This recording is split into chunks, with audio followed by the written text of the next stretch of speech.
이 아침에 하나님께서 오늘 우리에게 주신 말씀은 사무엘상 28장 6절과 7절 말씀, 그리고 15절과 20절까지의 말씀이 되겠습니다.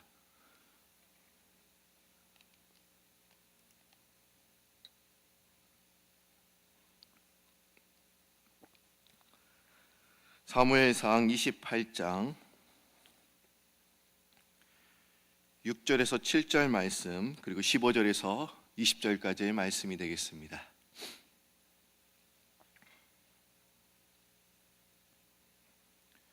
먼저 6절과 7절 말씀 한 절씩 교독하시겠습니다.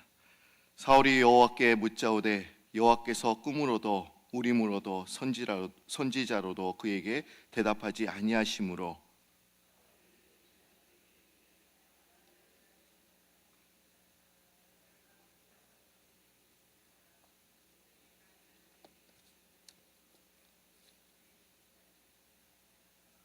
우리 15절 말씀으로 가겠습니다.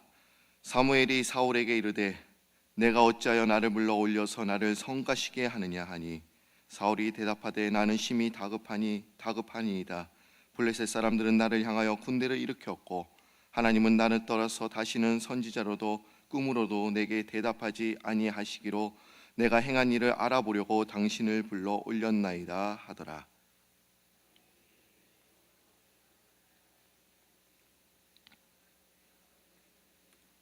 여호와께서 나를 통하여 말씀하신 대로 내게 행하사 나라를 내 손에서 떼어 내 이웃 다윗에게 주셨느니라.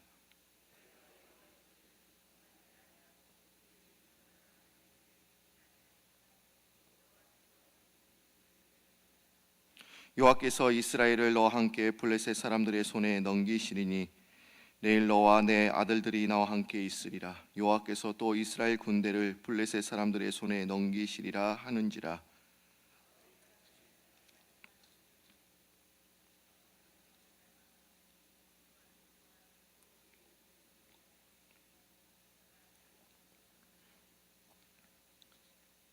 아멘. 여러분들이 성경 봉독을 잘 해주셔서 참 감사합니다.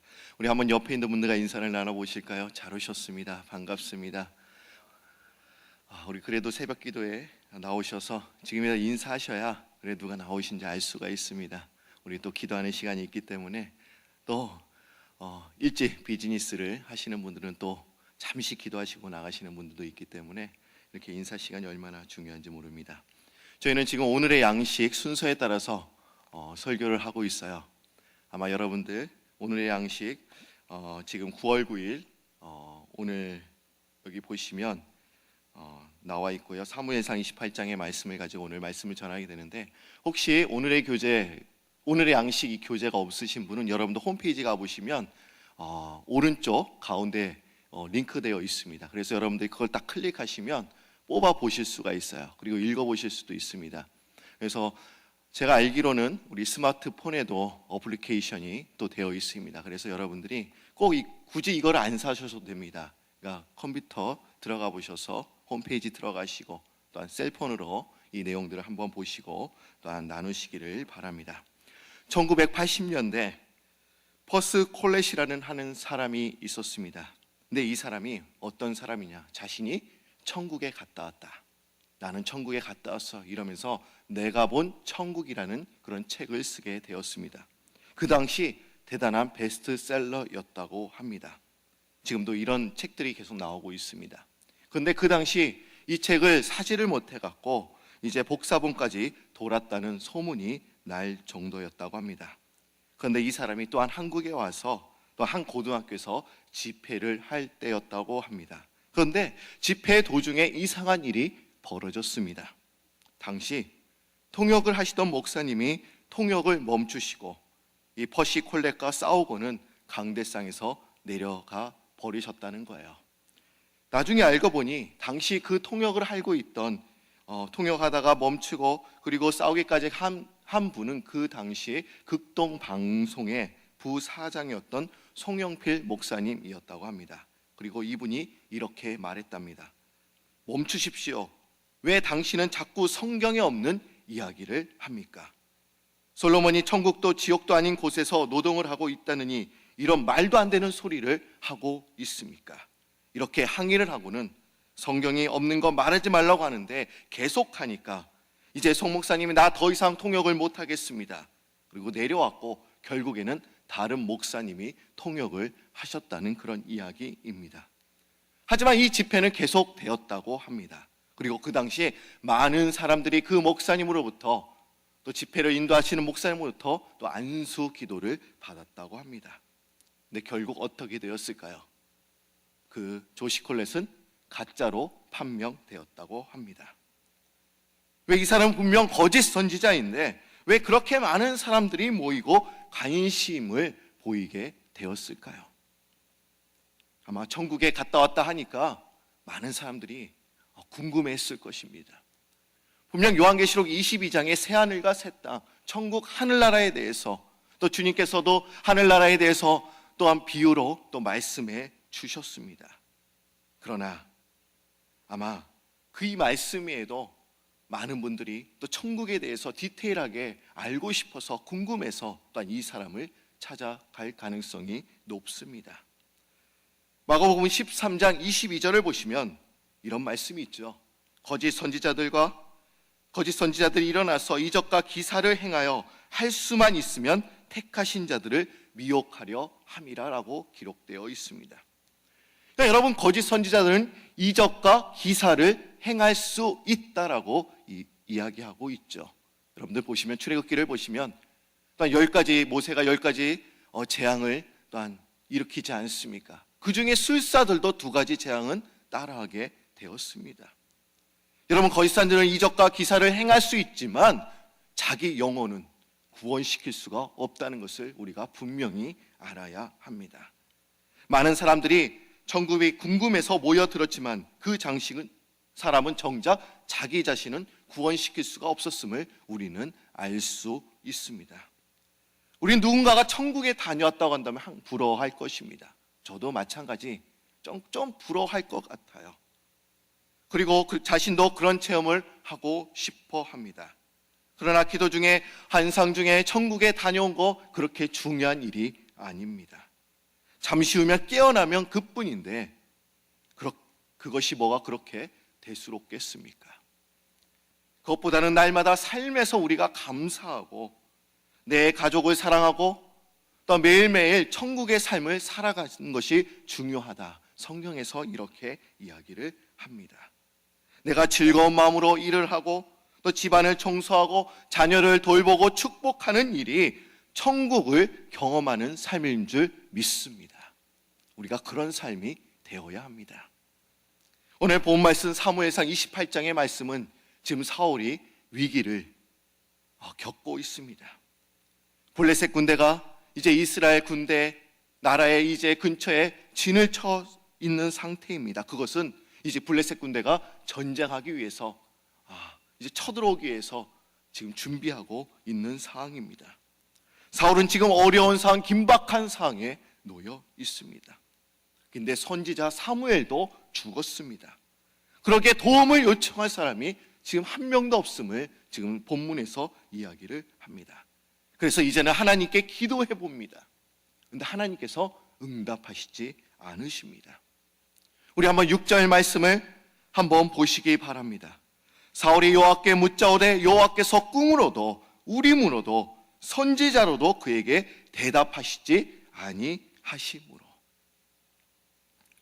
구약시대에는 하나님께서 꿈으로 말씀해 주셨습니다. 대표적인 사람 요셉과 또 다니엘을 우리는 알 수 있죠. 이 요셉은 꿈을 많이 꾼 사람이기도 했습니다. 그래서 그의 형제들이 이렇게 이야기를 하잖아요. 꿈꾸는 자가 오는도다. 아마 그 별명이 꿈꾸는 자가 요셉의 별명이었을 것입니다. 요셉은 꿈을 통해서 하나님을 만나고 또 비전을 보기도 했습니다. 그리고 그 비전이 또한 실현되기도 했습니다. 다니엘은 꿈을 꾼 사람이라기보다는 꿈을 잘 해몽하는 사람으로 또 우리가 유명한 것을 우리는 알 수 있습니다. 그러게 하나님께서는 꿈으로 항상 나타나시기도 하셨습니다. 그리고 우림으로도 우리가 하나님의 뜻을 알 수가 있었습니다. 과연 여러분, 우림이라는 것이 무엇을 가리키는 것입니까? 우림이란 제사장이 걸고 있었던 그 흉패 안에 우림과 둠님이라는 것이 있었습니다. 그래서 이 우림이라는 뜻이 뭐냐? 빛이라는 뜻이었어요. 그리고 둠님은 완전함이라는 뜻을 갖고 있습니다. 그래서 제사장들은 경패 안에 우림과 둠님을 통해서 하나님의 뜻을 또한 묻기도 했습니다. 또한 선지자들과 예언자를 통해서 하나님께서 응답해 주시기도 하셨음을 우리가 알 수 있습니다. 그러나 이번에는 달랐습니다. 아무런 응답이 없습니다. 하나님께서 지금 침묵하고 계십니다. 왜 그렇습니까? 그는 여호와를 떠나버린 사람이었기 때문에 하나님께서는 어떠한 응답도 하시지 않았음을 오늘 본문에서 보게 됩니다. 근데 오늘 본문 말씀 다 읽지는 않았어요. 원래 28장을 다 읽어 여러분들이 이 내용의 스토리를 이해할 수가 있습니다. 근데 저도 오늘의 양식 순서에 딱 보면 6절과 7절 그리고 15절과 20절을 읽으라고 딱 되어 있더라고요. 저는 그냥 교재에 충실한 거예요. 근데 보시면 3절 말씀을 한번 여러분들이 보셔야 합니다. 지금 사울이 하나님을 신뢰하는 것처럼 보여요. 28장 3절 말씀 한번 여러분들이 읽어주시면 감사하겠습니다.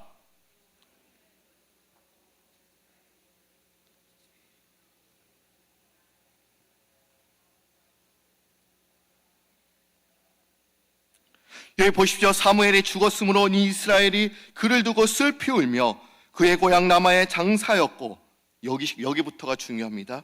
사울은 신접한 자와 박수를 그 땅에서 쫓아내었더라라고 기록되어 있습니다. 그러니까 지금 신접한 자, 우상 숭배하는 자, 이 박수를 그 땅에서 쫓아내었다라고 우리는 알 수 있습니다. 그리고 레위기 19장 31절을 보시면 너희는 신접한 자와 박수를 믿지 말며 그들을 추종하여 스스로 더럽히지 말라라고 기록되어 있습니다. 이 말씀만 보면 이 사울은 지금 여호와를 잘 섬기는 사람이다. 율법을 잘 지키는 사람이다. 우리 이렇게 이해할 수도 있습니다. 그런데 보십시오. 이 박수와 이 신접한 자를 쫓아낼 때가 언제인가가 그 시점이 참 중요합니다. 언제였습니까? 쫓아날 때는 사무엘이 죽은 후라고 지금 성경에서 기록되어 있습니다. 왜 이 사실을 지금 사무엘상 이 기자가 그렇게 왜 강조하고 있습니까?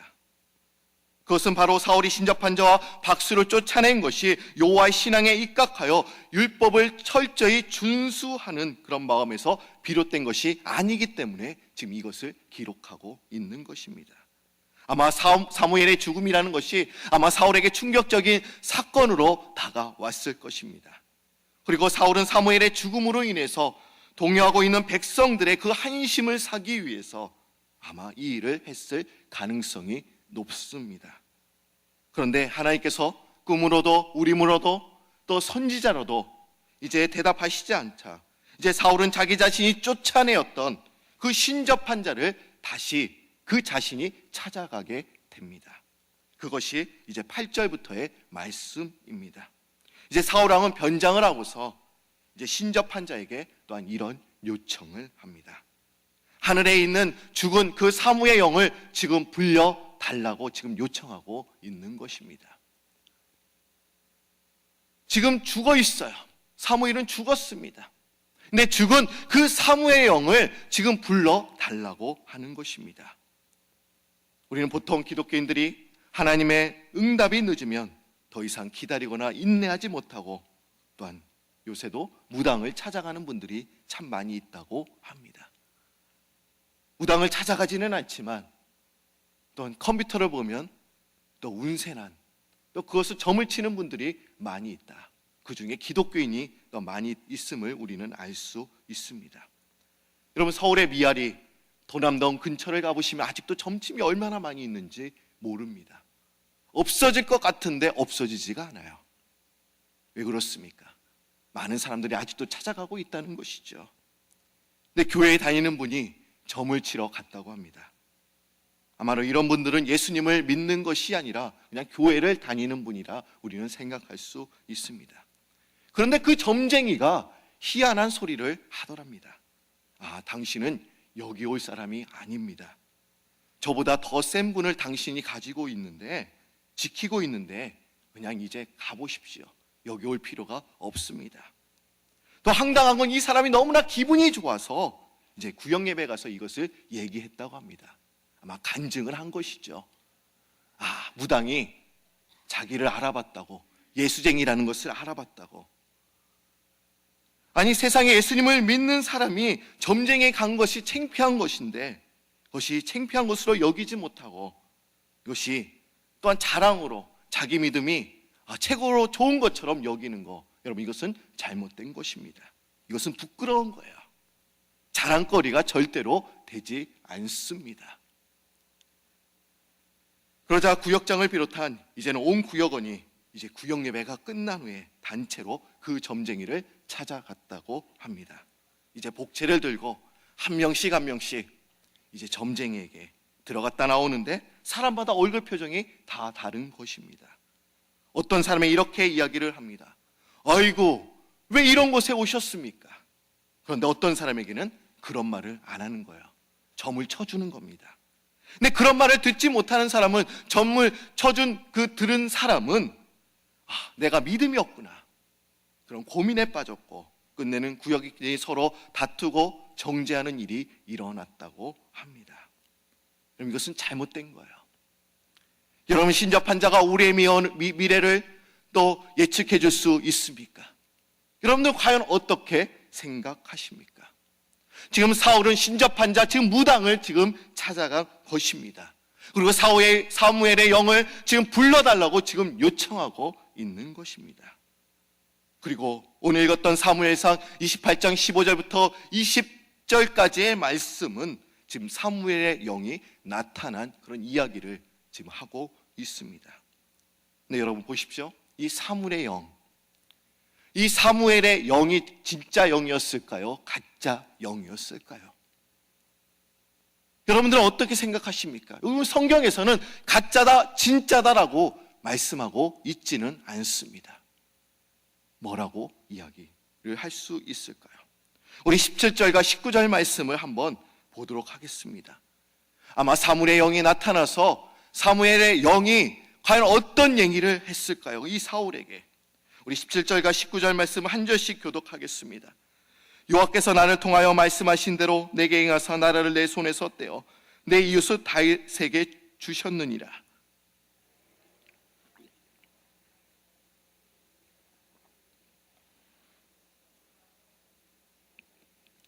우리 19절은 한 목소리 읽겠습니다. 여호와께서 이스라엘을 너와 함께 블레셋 사람들의 손에 넘기시리니 내일 너와 내 아들들이 너와 함께 있으리라. 여호와께서 또 이스라엘 군대를 블레셋 사람들의 손에 넘기시리라 하는지라. 지금 사무엘에게 나타난 그 사무엘의 영은 이스라엘이 이미 사울의 손을 떠나서 다윗에게 옮겨갔다는 것을 지금 이야기해주고 있습니다. 뿐만 아니라 이 사울이 하나님의 불순종을 통해서 또 블레셋 전투에서 이스라엘이 패할 뿐만 아니라 이제 사울과 또 그의 아들이 또한 죽음을 당하게 될 것이다. 지금 이렇게 예고를 해주고 있습니다. 우리가 이러한 사실만 보면, 이러한 것들만 보면 이 영은 마치 진짜 사무엘의 영인 것처럼 보입니다. 정확히 알고 있잖아요. 사울이 여호와를 불순종했어요. 그렇죠? 그런데 여러분 보십시오. 이 영은 진짜 사무엘의 영이 아닌 거예요. 이 영은 그저 사단이거나 사단의 명령을 받은 악령에 불과함을 우리는 알 수 있습니다. 왜 그렇습니까? 여러분, 가짜 영의 특징이 과연 무엇일까요? 사울의 죄를 지금 하나하나 지적하면서 그를 궁지에 몰아넣고 있습니다. 지금 사울의 악행을 지금 들춰내고 있습니다. 그리고 그 결과 다음날 사울이 그리고 그의 아들들이 무참하게 너희들은 비참하게 죽을 것이다. 지금 궁지의 코너에 지금 몰고 있습니다. 악령은 자꾸 우리의 사실을 다 알고 있어요. 자꾸 우리의 죄를 자꾸 들춰냅니다. 근데 악령의 말 속에는 사울을 진심으로 책망한다거나 사울의 범죄를 지금 안타깝게 생각하는 마음을 지금 우리는 찾아볼 수가 없습니다. 여러분, 사탄은 우리의 약점이 무엇인지를 파악해서 그 약점을 집중적으로 공략을 합니다. 그렇기 때문에 우리 자신의 힘으로는 이 사탄 악령을 우리가 이길 수는 없습니다. 우리가 사탄과 싸울 때는 하나님의 은혜와 의지를 의지하며 매일매일 나아가야 합니다. 사탄이 주로 우리를 공격하는 그 루트는 항상 정해져 있습니다. 뻔히 우리도 그 사탄의 루트를 알고 있습니다. 아니, 정확하게 말하자면 성경에서 사탄이 어떻게 공격해 오는지를 우리에게 알려주고 있습니다. 지금 사탄은 성경에서 사탄의 정체가 다 드러나 있습니다. 그러나 이 사탄은 공격의 루트를 바꾸지 않습니다. 매일매일 똑같은 방법으로 우리를 공격해 옵니다. 왜 그렇습니까? 우리가 알고 있음에도 왜 사탄은 왜 그 루트를 변경하지 않을까요? 그것은 사탄이 자신이 있어서 그런 거예요. 뻔히 알면서도 우리가 당하는 줄 사탄은 알기 때문에 루트를 바꾸지 않는 것입니다. 우리가 안다고 사탄에서 전쟁에서 승리하는 게 아니라는 거 사탄이 이미 알고 있다라는 거예요. 그러기에 사탄의 목표는 우리를 낙심하게 하고 절망하게 지금 만드는 것입니다. 그러기에 에베소서에서 우리의 힘으로 사탄을 우리가 이길 수 없기에 우리 항상 뭐를 취해야 된다? 하나님의 전신갑주를 취해야 된다라고 말씀하고 있습니다. 그리고 성령의 검 말씀으로 우리가 이겨야 된다라고 지금 이야기를 하고 있는 거예요. 제가 어저께 말씀에 대해서 제가 말씀을 드렸죠. 우리가 좋은 땅이 되어야 한다. 여러분, 좋은 땅이 되긴 조건이 무엇이었습니까? 우리에게 열린 마음과 깨닫은 마음이 있어야 되는 거예요. 그리고 우리를 어때요? 갈아엎어야 된다. 내가 부서져야 된다라고 말씀을 드렸어요. 내가 부서지는 순간 말씀이 들어오면 어때요? 30배, 60배, 100배의 결실을 맺을 수 있다. 제가 말씀을 드렸습니다. 오늘 20절 말씀을 한번 보시길 바랍니다. 오늘 읽었던 사무엘상 28장 20절 말씀 보시면 이렇게 이야기하고 있죠. 사울이 갑자기 땅에 완전히 엎드려지니 이는 사무엘의 말로 말미암아 심히 두려워함이요 또 그의 기력이 다하였으니 이는 그가 하루 밤낮의 음식을 먹지 못하였음이라라고 지금 기록되어 있습니다. 지금 그 소식을 듣고 그 말을 듣고 갑자기 땅에 엎드려졌습니다. 그리고 두려웠습니다. 그의 기력이 이제 다했습니다. 음식도 먹지 못했습니다. 얼마나 두렵고 어려운 가운데 이제 내가 죽게 되었구나. 지금 사울은 사탄의 말 때문에 지금 낙심하며 지금 절망하고 있는 것입니다. 그럼 보십시오. 악령과 사탄은 우리에게 낙심하게 하고 절망하게 만들지만 성령은 어떻습니까? 우리의 믿음에 도전을 주고 있는 것입니다. 성령은 다가와서 안타까운 마음으로 사랑하는 마음으로 우리에게 분명 책망을 할 것입니다. 너가 이것은 잘못했어. 그러나 그것은 도리어 낙심과 절망으로 코너로 몰아가는 것이 아니라 아마 회개의 길로 우리를 인도해 주시는 줄 믿습니다. 성령은 우리의 믿음에 도전을 주지 절대로 낙심하게 만들지 않습니다.